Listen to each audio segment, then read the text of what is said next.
আমি আমার সহকর্মীদের সাথে পরামর্শ করে আমি প্রথম একটা লিগ্যাল নোটিশ এবং আইনের যেভাবে আছে, কারণ এটা প্রমাণিত মিথ্যা কথা যে মকবুল কিশোরগঞ্জ থেকে তার জামিন হয় নাই, মকবুলের জামিন হয়েছে হাইকোর্ট থেকে। হাইকোর্টের দায় আমার না, আমার কাছে টাকার লেনদেন হবে কেন? মকবুল আমাকে টাকা দিবে কেন? যেখান থেকে আমি তার আমার এই যে আদেশে বলা আছে, আমি কপিটা দিতেছি, আদেশে বলা আছে আমি আইনি ব্যবস্থা নেব ইনশাল্লাহ।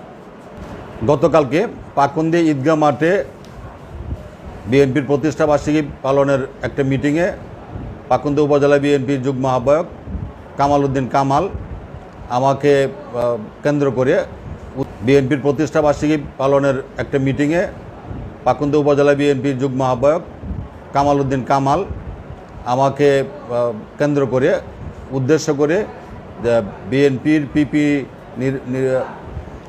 হওয়ার পরে কোর্ট থেকে আওয়ামী লীগের নেতারা জামিন পাওয়া যাচ্ছে টাকার বিনিময়ে, এরকম একটা অভিযোগ রয়েছে। এই অভিযোগটি সর্বৈব মিথ্যা। আমার আগে এই অন্তর্বর্তী সরকারের আমলে অ্যাডভোকেট ওমর ফারুক সঞ্জু পিপি ছিল, তার আমলটা দেখবেন এবং আমার আমলটা যেটা এটা দেখবেন যে কিশোরগঞ্জের থেকে বাংলাদেশের মধ্যে আমি মনে করি যে কিশোরগঞ্জে জামিনের বিষয়ে সবচেয়ে বেশি তীব্র বাধা আসতেছে এবং এই বাধার মধ্যে তারা জামিন নিতে না পাইরা তারা হাইকোর্ট থেকে জামিন নিচ্ছে। একজনের কথা বলা হয়েছে মকবুল, উপজেলা আওয়ামী লীগের সদস্য মকবুলের কথা বলা হয়েছে। মকবুল কিশোরগঞ্জ থেকে জামিন নিতে না পাইরা সে হাইকোর্ট থেকে জামিন নিয়েছে, যেটার দলিল আমার হাতে। আর রাজনৈতিক বিষয়গুলি যেগুলি আমার বিরুদ্ধে বলা হয়েছে এগুলি সর্বৈব মিথ্যা।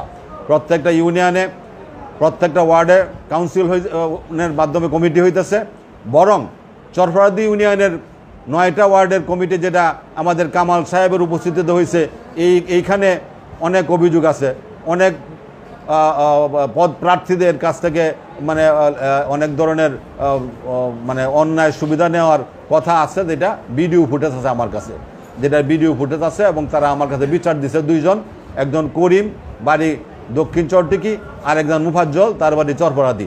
তারা অভিযোগ করছে যে পদবির জন্য তাদের কাছে অন্যায়ভাবে অর্থ দাবি করা হয়েছে বা অর্থ লেনদেন হয়েছে। আমি এর তীব্র প্রতিবাদ জানাই।